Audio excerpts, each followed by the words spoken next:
Bacaan Alkitab setahun hari ini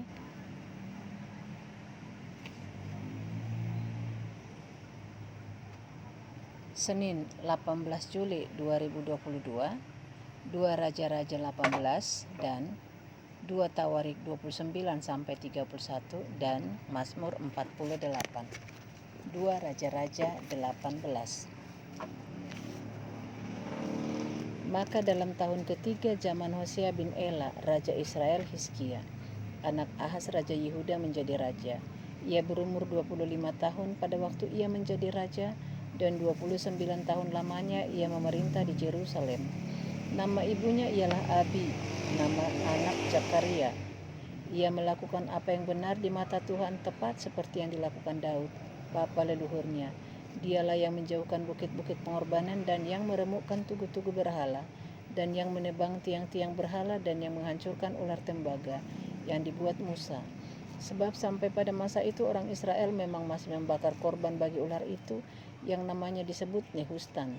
Ia percaya kepada Tuhan Allah Israel, dan di antara semua raja-raja Yehuda, baik yang sesudah dia maupun yang sebelumnya, tidak ada lagi yang sama seperti dia. Ia berpaut kepada Tuhan, tidak menyimpang daripada mengikuti dia, dan ia berpegang pada perintah-perintah Tuhan yang telah diperintahkannya kepada Musa. Maka Tuhan menyertai dia kemanapun juga ia pergi berperang. Ia beruntung. Ia memberontak kepada Raja Asyur dan tidak lagi takluk kepadanya. Dialah yang mengalahkan orang Filistin sampai ke Gaza dan memusnahkan daerahnya, baik menara-menara penjagaan maupun kota-kota yang berkubu. Dalam tahun keempat zaman Raja Hizkia, itulah tahun ketujuh zaman Hosea bin Ela Raja Israel, majulah Salmaneser, Raja Asyur menyerang Samaria dan mengepungnya. Direbutlah itu sesudah lewat 3 tahun. Dalam tahun ke-6 zaman Hizkia, itulah tahun ke-9 zaman Hosea, Raja Israel, direbutlah Samaria. Raja Asyur mengangkat orang Israel ke dalam pembuangan ke Asyur dan menempatkan mereka di Halah, pada sungai Habor, yakni sungai negeri Gozan, dan di kota-kota orang Madai. Oleh karena mereka tidak mau mendengarkan suara Tuhan Allah mereka dan melanggar perjanjiannya, yakni segala yang diperintahkan oleh Musa hamba Tuhan, mereka tidak mau mendengarkannya dan tidak mau melakukannya. Dalam tahun ke-14 zaman Raja Hizkia, majulah Sanherib, Raja Asyur menyerang segala kota berkubu negeri Yehuda lalu merebutnya. Hizkia Raja Yehuda mengutus orang kepada Raja Asyur di Lakis dengan pesan, "Aku telah berbuat dosa, undurlah daripadaku. Apapun yang kau bebankan kepadaku akan kupikul." Kemudian Raja Asyur membebankan kepada Hizkia Raja Yehuda 300 talenta perak dan 30 talenta emas. Hizkia memberikan segala perak yang terdapat dalam rumah Tuhan dan dalam perbendaharaan istana raja. Pada waktu itu Hizkia mengerat emas dari pintu-pintu dan dari jenang pintu bait Tuhan yang telah dilapis oleh Hizkia Raja Yehuda. Diberikannya lah semuanya itu kepada Raja Asyur. Sesudah itu Raja Asyur mengirim panglima kepada istana dan juru minuman agung dari Lakis kepada Raja Hizkia di Yerusalem disertai suatu tentara yang besar.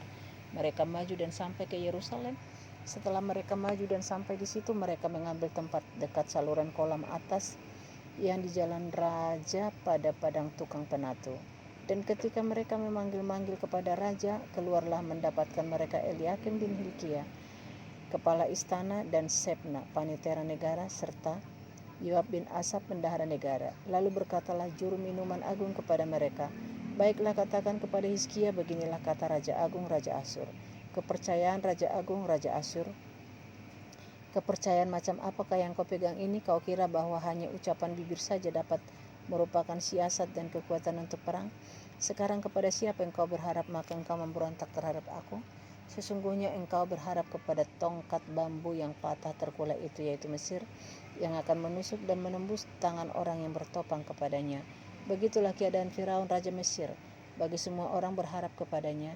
Dan apabila kamu berkata kepadaku, kami berharap kepada Tuhan Allah kami, bukankah dia itu yang bukit-bukit pengorbanannya dan mesbah-mesbahnya telah dijauhkan oleh Hizkia, sambil berkata kepada Yehuda dan Yerusalem, di depan mesbah yang di Yerusalem inilah kamu harus sujud menyembah. Maka sekarang baiklah, bertaruh dengan tuanku Raja Asyur. Aku akan memberikan 2000 ekor kuda kepadamu, jika engkau sanggup memberikan dari pihakmu orang-orang yang menghendarainya. Bagaimanakah mungkin engkau memukul mundur satu orang perwira tuanku yang paling kecil? Padahal engkau berharap kepada Mesir dalam hal kereta dan orang-orang berkuda. Sekarang pun adakah di luar kehendak Tuhan aku maju melawan tempat ini untuk memusnahkannya? Tuhan telah berfirman kepadaku, majulah menyerang negeri itu dan memusnahkanlah itu. Lalu berkatalah Eliakim bin Hilkiah, Sebna dan Yoab kepada juru minuman agung, silakan berbicara dalam bahasa Aram kepada hamba-hambamu ini, sebab kami mengerti. Tetapi janganlah berbicara dengan kami dalam bahasa Yehuda sambil didengar oleh rakyat yang ada di atas tembok. Tetapi juru minuman agung berkata kepada mereka, adakah Tuanku mengutus aku untuk mengucapkan perkataan-perkataan ini hanya kepada Tuanmu dan kepadamu saja? Bukankah juga kepada orang-orang yang duduk di atas tembok, yang memakan tahinya dan meminum air kencingnya bersama-sama dengan kamu? Kemudian berdirilah juru minuman agung dan berserulah ia dengan suara nyaring dalam bahasa Yehuda. Ia berkata, dengarlah perkataan Raja Agung Raja Asyur. Beginilah kata Raja, janganlah Hizkia memperdayakan kamu, sebab ia tidak sanggup melepaskan kamu dari tanganku. Janganlah Hizkia mengajak kamu berharap kepada Tuhan dengan mengatakan, tentulah Tuhan akan melepaskan kita, dan kota ini tidak akan diserahkan ke dalam tangan Raja Asyur. Janganlah dengarkan Hizkia, sebab beginilah kata Raja Asyur, adakanlah perjanjian penyerahan dengan aku, dan datanglah keluar kepadaku. Maka setiap orang daripadamu akan makan dari pohon anggurnya dan dari pohon aranya serta minum dari sumurnya, sampai aku datang dan membawa kamu ke suatu negeri seperti negerimu ini, suatu negeri yang bergandum dan berair anggur, suatu negeri yang berroti dan berkebun anggur, suatu negeri yang berpohon zaitun, berminyak dan bermadu. Dengan demikian kamu hidup dan tidak mati. Tetapi janganlah dengarkan Hizkia, sebab ia membujuk kamu dengan mengatakan, Tuhan akan melepaskan kita. Apakah pernah para Allah bangsa-bangsa melepaskan negerinya masing-masing dari tangan Raja Asyur? Di manakah para Allah negeri Hamat dan Arpad? Di manakah para Allah negeri Safarwaim, Hena dan Iwa? Apakah mereka telah melepaskan Samaria dari tanganku? Siapakah di antara semua Allah negeri-negeri yang telah melepaskan negeri mereka dari tanganku sehingga Tuhan sanggup melepaskan Yerusalem dari tanganku? Tetapi rakyat itu berdiam diri dan tidak menjawab dia sepatah kata pun, sebab ada perintah raja bunyinya, jangan kamu menjawab dia. Kemudian pergilah Eliakim bin Hilkiah, kepala istana, dan Sebna panitera negara, dan Yoah bin Asaf, bendahara negara, menghadap Hizkia dengan pakaian yang dikoyakkan, lalu memberitahukan kepadanya perkataan juru minuman agung.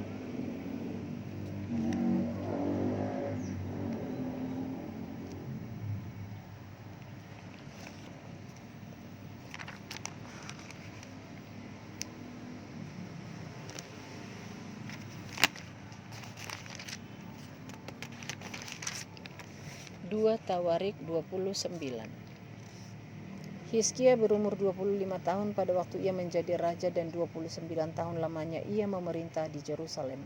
Nama ibunya ialah Abia, anak Zakaria. Ia melakukan apa yang benar di mata Tuhan, tepat seperti yang dilakukan Daud bapa leluhurnya. Pada tahun pertama pemerintahannya, dalam bulan yang pertama, ia membuka pintu-pintu rumah Tuhan dan memperbaikinya. Ia mendatangkan para imam dan orang-orang Lewi dan mengumpulkan mereka di halaman sebelah timur. Katanya kepada mereka, dengarlah hai orang-orang Lewi, sekarang kuduskanlah dirimu dan kuduskanlah rumah Tuhan, Allah nenek moyangmu. Keluarkanlah kecemaran dari tempat kudus, karena nenek moyang kita telah berubah setia. Mereka melakukan apa yang jahat di mata Tuhan Allah kita, telah meninggalkannya. Mereka telah memalingkan muka dari kediaman Tuhan dan membelakanginya. Bahkan mereka menutup pintu-pintu balai rumah Tuhan dan memadamkan segala pelita.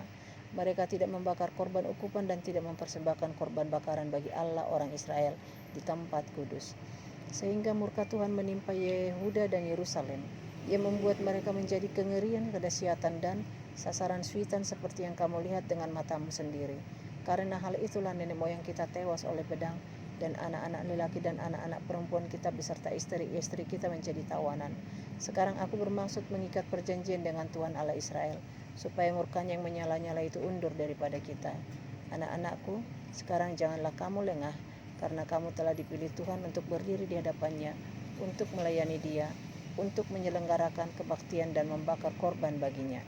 Lalu bangunlah orang-orang Lewi itu, yakni dari Bani Kehat, Mahat bin Amasai, dan Yoel bin Azaria, dari Bani Merari, Kisi bin Abdi, dan Azaria bin Yehaleleel, dari orang Gerzon, Yoha bin Jima dan Eden bin Yoab, dari Bani Elisafan, Simri dan Yeiel, Dari Bani Asaf, Zakaria dan Matanya. Ada? Ada? Nemtek.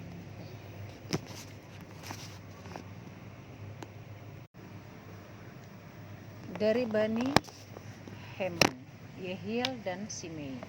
Dan dari Bani Yedutun, Semaya dan Uziel. Mereka mengumpulkan saudara-saudaranya dan menguduskan dirinya. Kemudian mereka datang menurut perintah raja sesuai dengan firman Tuhan, lalu mentahirkan rumah Tuhan. Sesudah itu masuklah para imam ke bagian dalam rumah Tuhan untuk mentahirkannya. Semua yang najis yang didapati mereka di dalam bait Tuhan dibawa ke pelataran rumah Tuhan. Orang-orang Lewi menerimanya untuk diangkut keluar ke lembah Kidron. Pekerjaan menguduskan itu dimulai pada tanggal 1 bulan yang pertama. Pada hari ke-8 bulan itu, mereka sampai ke balai rumah Tuhan dan menguduskan seluruh rumah Tuhan dalam 8 hari. Mereka selesai pada hari ke-16 bulan pertama. Lalu masuklah mereka menghadap Raja Hizkia dan berkata, "Kami telah mentahirkan seluruh rumah Tuhan, juga mezbah korban bakaran dengan segala perkakasnya dan meja roti sajian dengan segala perkakasnya. Dan segala perkakas yang dibuang Raja Ahaz ketika ia berubah setia pada masa pemerintahannya telah kami sediakan dan kami kuduskan. Sekarang semuanya itu ada di depan mezbah Tuhan." Maka pagi-pagi Raja Hizkia mengumpulkan pemimpin-pemimpin kota dan pergi ke rumah Tuhan. Mereka membawa 7 ekor lembu jantan, 7 ekor domba jantan, 7 ekor domba muda dan 7 ekor kambing jantan sebagai korban penghapus dosa untuk keluarga raja, untuk tempat kudus dan untuk Yehuda. Ia memerintahkan anak-anak Harun yakni para imam untuk mempersembahkannya di atas mezbah Tuhan. Lalu mereka menyembelih lembu-lembu itu. Para imam menerima darahnya dan menyiramkannya pada mezbah. Kemudian mereka menyembelih domba-domba jantan dan menyiramkan darahnya pada mezbah. Sesudah itu mereka menyembelih domba-domba muda dan menyiramkan darahnya pada mezbah. Selanjutnya mereka membawa kambing-kambing jantan yang akan menjadi korban penghapus dosa ke hadapan raja dan jamaah. Mereka meletakkan tangannya ke atas kambing-kambing itu, dan para imam menyembelihnya dan mempersembahkan darahnya di atas mezbah sebagai korban penghapus dosa untuk mengadakan pendamaian bagi seluruh Israel. Sebab raja telah memerintahkan untuk mempersembahkan korban bakaran dan korban penghapus dosa itu bagi seluruh Israel. Ia menempatkan orang-orang Lewi di rumah Tuhan dengan ceracap, gambus dan kecapi sesuai dengan perintah Daud dan Gad, pelihat raja dan Nabi Nathan, karena dari Tuhanlah perintah itu dengan perantara nabi-nabinya. Maka berdirilah orang-orang Lewi dengan alat-alat musik Daud, demikian pula para imam dengan nafiri. Lalu Hizkia memerintahkan untuk mempersembahkan korban bakaran di atas mezbah. Pada saat persembahan korban bakaran mulailah pula dinyanyikan nyanyian bagi Tuhan dan dibunyikan nafiri dengan iringan alat-alat musik Daud Raja Israel. Seluruh jemaah sujud menyembah sementara nyanyian dinyanyikan dan nafiri dibunyikan. Semuanya itu berlangsung sampai korban bakaran habis terbakar. Sehabis korban bakaran dipersembahkan, raja dan semua orang yang hadir bersama-sama dia berlutut dan sujud menyembah. Lalu Raja Hizkia dan para pemimpin memerintahkan orang-orang Lewi menyanyikan puji-pujian untuk Tuhan dengan kata-kata Daud dan Asaf, pelihat itu. Maka mereka menyanyikan puji-pujian dengan sukaria, lalu berlutut dan sujud menyembah. Kemudian berbicaralah Hizkia, "Sekarang kamu telah mentahbiskan dirimu untuk Tuhan. Mendekatlah dan bawalah korban-korban sembelihan dan korban-korban syukur ke rumah Tuhan." Lalu jemaah membawa korban-korban sembelihan dan korban-korban puji-pujian. Setiap orang yang rela hati membawa juga korban-korban bakaran. Jumlah korban bakaran yang dibawa jemaah ialah lembu 70 ekor, domba jantan 100 ekor, dan domba muda 200 ekor. Semuanya sebagai korban bakaran bagi Tuhan. Persembahan-persembahan kudus terdiri dari lembu sapi 600 ekor dan kambing domba 3.000 ekor. Tetapi jumlah imam terlalu sedikit sehingga mereka tidak sanggup menguliti semua korban bakaran. Oleh sebab itu, saudara-saudara mereka orang-orang Lewi membantu mereka sampai pekerjaan itu selesai dan sampai para imam menguduskan dirinya. Sebab orang-orang Lewi itu lebih bersungguh-sungguh menguduskan dirinya daripada para imam. Lagi pula korban bakaran itu banyak, dengan segala lemak korban keselamatan dan segala korban curahan dan korban-korban bakaran itu. Demikianlah ibadah di rumah Tuhan ditetapkan kembali. Hizkia dan seluruh rakyat bersuka cita akan apa yang telah ditetapkan Allah bagi bangsa itu, karena hal itu terjadi dengan tak disangka-sangka. 2 Tawarik 30. Kemudian Hizkia mengirim pesan kepada seluruh Israel dan Yehuda, bahkan menulis surat kepada Efraim dan Manasye supaya mereka datang merayakan Paskah bagi Tuhan Allah orang Israel di rumah Tuhan di Yerusalem. Raja bersama-sama para pemimpin dan seluruh jemaah di Yerusalem merancangkan untuk merayakan Paskah pada bulan kedua, karena mereka tidak dapat merayakannya pada waktunya, sebab para imam belum menguduskan diri dalam jumlah yang cukup dan rakyat belum terkumpul di Yerusalem. Rancangan itu diterima baik oleh raja dan seluruh jemaah. Mereka memutuskan untuk menyiarkan maklumat di seluruh Israel dari Beersheba sampai Dan, supaya masing-masing datang ke Yerusalem merayakan Paskah bagi Tuhan Allah Israel, karena mereka belum merayakannya secara umum seperti yang ada tertulis. Maka berangkatlah pesuruh-pesuruh cepat ke seluruh Israel, dan Yehuda membawa surat dari raja dan para pemimpin dan mengatakan sesuai dengan perintah raja, "Hai orang Israel, kembalilah kepada Tuhan Allah Abraham, Ishak dan Israel, maka ia akan kembali kepada yang tertinggal daripada kamu, yakni mereka yang terluput dari tangan raja-raja Asyur. Janganlah berlaku seperti nenek moyangmu dan saudara-saudaramu yang berubah setia terhadap Tuhan Allah nenek moyang mereka, sehingga ia membuat mereka menjadi kedahsyatan seperti yang kamu lihat sendiri. Sekarang janganlah tegar tengkuk seperti nenek moyangmu. Serahkanlah dirimu kepada Tuhan dan datanglah ke tempat kudus yang telah dikuduskannya untuk selama-lamanya, serta beribadahlah kepada Tuhan Allahmu supaya murkanya yang menyala-nyala undur daripadamu. Karena bila mana kamu kembali kepada Tuhan, maka saudara-saudaramu dan anak-anakmu akan mendapat belas kasihan dari orang-orang yang menawan mereka, sehingga mereka kembali ke negeri ini. Sebab Tuhan Allahmu pengasih dan penyayang, Dia tidak akan memalingkan wajahnya daripada kamu bila mana kamu kembali kepadanya." Ketika pesuruh-pesuruh cepat itu pergi dari kota ke kota melintasi tanah Efraim dan Manasye sampai ke Zebulon, mereka ditertawakan dan diolok-olok. Namun beberapa orang dari Asyir, Manasye dan Zebulon merendahkan diri dan datang ke Yerusalem. Di Yehuda nyata pula tangan Allah yang membulatkan hati mereka untuk melakukan perintah raja dan para pemimpin sesuai dengan firman Tuhan. Maka berkumpullah di Yerusalem banyak orang, suatu jemaah yang sangat besar, untuk merayakan hari raya roti tidak beragi pada bulan yang kedua. Lalu bangunlah mereka menjauhkan mezbah-mezbah yang ada di Yerusalem, juga semua mezbah korban ukupan disingkirkan dan dibuang di lembah Kidron. Kemudian disembelihlah domba Paskah pada tanggal 14 bulan kedua. Maka para imam dan orang-orang Lewi merasa malu, lalu menguduskan dirinya dan membawa korban bakaran ke rumah Tuhan.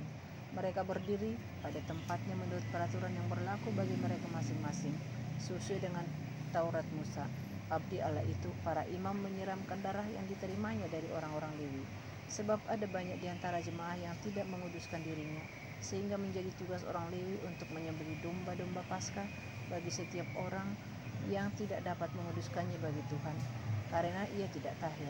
Sebab sebagian besar dari rakyat, terutama dari Efraim, Manasye, Isakar dan Zebulon, tidak mentahirkan diri, namun mereka memakan Paskah, walaupun tidak sesuai dengan apa yang ada tertulis.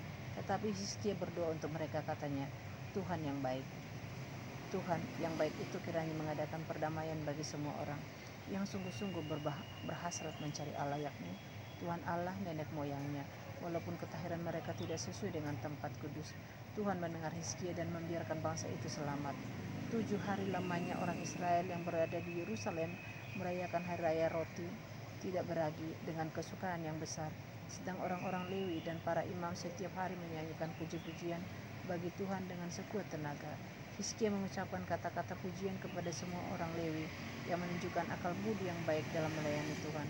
Demikianlah orang memakan makanan perayaan selama 7 hari sambil mempersembahkan korban keselamatan dan mengucapkan syukur kepada Tuhan Allah nenek moyang mereka.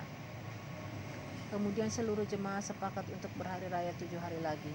Lalu mereka berhari raya 7 hari lagi dengan sukaria, sebab Hizkia Raja Yehuda telah menyumbangkan kepada jemaah 1.000 ekor lembu jantan dan 7.000 kambing domba. Juga para pemimpin menyumbangkan kepada jemaah 1.000 ekor lembu jantan dan 10.000 ekor kambing domba. Dan sebagian besar para imam telah menguduskan diri.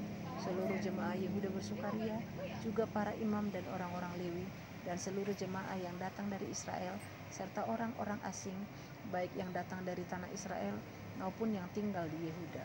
Maka besarlah kesukaan di Yerusalem, karena sejak Salomo bin Daud Raja Israel tidak pernah terjadi peristiwa semacam itu di Yerusalem. Sesudah itu para imam Lewi bangun berdiri dan memberkati rakyat. Suara mereka didengar Tuhan dan doa mereka sampai ke tempat kediamannya yang kudus di surga.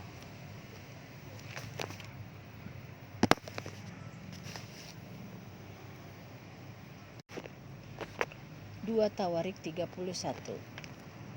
Setelah semuanya itu diakhiri, seluruh orang Israel yang hadir pergi ke kota-kota Yehuda, lalu meremukkan segala tugu berhala, menghancurkan segala tiang berhala, dan merobohkan segala bukit pengorbanan dan mesbah di seluruh Yehuda dan Benyamin, juga di Efraim dan Manasye, sampai musnah semuanya. Kemudian pulanglah seluruh orang Israel ke kota-kotanya, ke miliknya masing-masing. Hizkia menetapkan rombongan para imam dan orang-orang Lewi rombongan demi rombongan masing-masing menurut tugas jabatannya sebagai imam atau sebagai orang Lewi, untuk mempersembahkan korban bakaran dan korban keselamatan, untuk mengucap syukur dan menyanyikan puji-pujian, dan untuk melayani di pintu-pintu gerbang di tempat perkemahan Tuhan. Raja memberi sumbangan dari harta miliknya untuk korban bakaran, yakni korban bakaran pada waktu pagi dan pada waktu petang, korban bakaran pada hari-hari Sabat dan pada bulan-bulan baru dan pada hari-hari raya, yang semuanya tertulis di dalam Taurat Tuhan. Ia memerintahkan rakyat, yakni penduduk Yerusalem, untuk memberi sumbangan yang menjadi bagian para imam dan orang-orang Lewi, supaya mereka dapat mencurahkan tenaganya untuk melaksanakan Taurat Tuhan. Segera setelah perintah ini tersiar, orang Israel membawa dalam jumlah yang besar hasil pertama daripada gandum, anggur, minyak, madu, dan segala macam hasil bumi. Mereka membawa juga persembahan persepuluhan dari segala sesuatu dalam jumlah yang besar. Orang Israel dan orang Yehuda yang tinggal di kota-kota Yehuda juga membawa persembahan persepuluhan yang terdiri dari lembu sapi dan kambing domba, dan persembahan persepuluhan yang terdiri dari persembahan kudus yang telah dikuduskan bagi Tuhan Allah mereka. Semuanya itu diletakkan mereka bertimbun-timbun. Mereka mulai membuat timbunan itu pada bulan yang ketiga, dan mereka selesai pada bulan yang ketujuh. Hizkia dan para pemimpin datang melihat timbunan itu, dan mereka memuji Tuhan dan umatnya orang Israel. Hizkia menanyakan para imam dan orang-orang Lewi tentang timbunan itu, dan dijawab oleh Azaria, imam kepala keturunan Zadok, demikian: sejak persembahan khusus mulai dibawa ke rumah Tuhan, kami telah makan sekenyang-kenyangnya, namun sisanya masih banyak, sebab Tuhan telah memberkati umatnya, sehingga tinggal sisa yang banyak ini. Kemudian Hizkia menyuruh menyediakan bilik-bilik di rumah Tuhan, dan mereka menyediakannya. Dan dengan setia mereka membawa segala persembahan khusus, persembahan persembuluhan, dan persembahan-persembahan kudus itu ke sana. Konanya, seorang Lewi, mengawasi semuanya, dan Simei saudaranya adalah orang kedua. Sedang Yehiel, Azazia, Nahat, Azahel, Yerimot, Yozabat, Eliel, Ismakia, Mahat, dan Benanya adalah penilik di bawah Konanya dan Simei saudaranya itu, sesuai dengan petunjuk Raja Hizkia dan Azaria, kepala rumah Allah. Dan Kore bin Yimma, seorang Lewi penunggu pintu gerbang di sebelah timur, mengawasi pemberian-pemberian sukarela untuk Allah, serta membagi-bagikan persembahan khusus yang untuk Tuhan dan persembahan-persembahan maha kudus.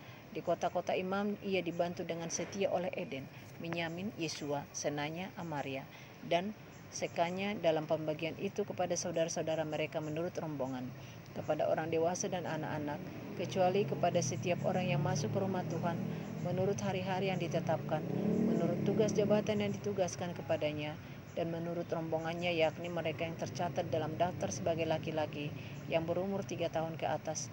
Para imam dicatat dalam daftar menurut puak-puak mereka, sedang orang-orang Lewi yang berumur 20 tahun ke atas dicatat menurut tugas dan rombongan mereka.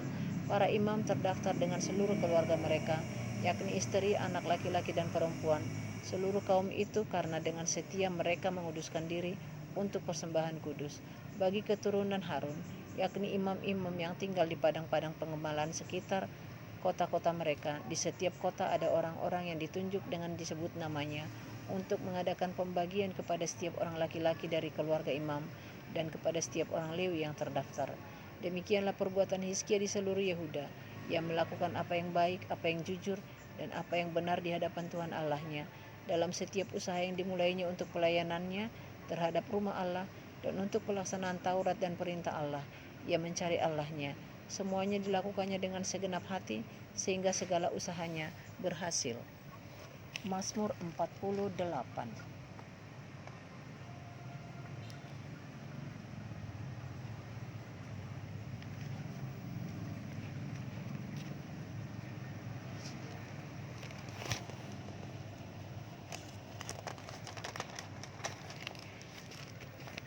Sion, kota Allah. Nyanyian Mazmur Bani Korah.